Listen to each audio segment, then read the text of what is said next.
Mummy તમને એક વાત પૂછું? પૂછને બેટા. આ દીકરી સાસરે જાય તો એટલું બધું કેમ રોતી હશે? તું બેટા સાસરે આવી ત્યારે તું રોઈતી? હા મમ્મી, હું તો રોઈતી, રોવાઈ જ જાય ને આપણથી. જે ઘેરે દીકરી જન્મી હોય ત્યાં હસતી રમતી ભણી ગણીને મોટી થઈ હોય, પછી એના જીવ કરતાંય વાલા પોતાના મા બાપ ભાઈ બહેન એને બધાને છોડીને એક અજાણ્યા ઘરે નવા ઘરે જવાનું, એટલે દીકરીને દુઃખ તો થોડુંક થાય જ ને અંતરથી. દીકરીને જ્યારે વળાવતા હોય ને ત્યારે ઈ રોવે છે, એ પોતાનું હૈયું ખાલી કરે. હૈયું ખાલી કરે એટલે મમ્મી?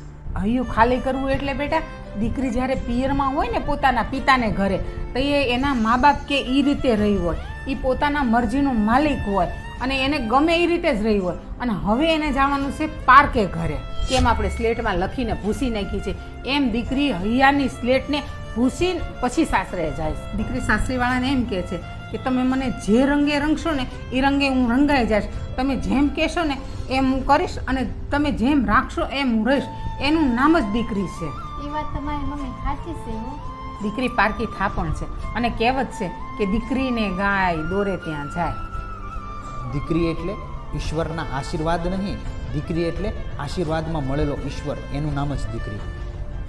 અમારા આવા નવા વિડીયો જોવા માટે અમારી ચેનલને સબસ્ક્રાઈબ કરો.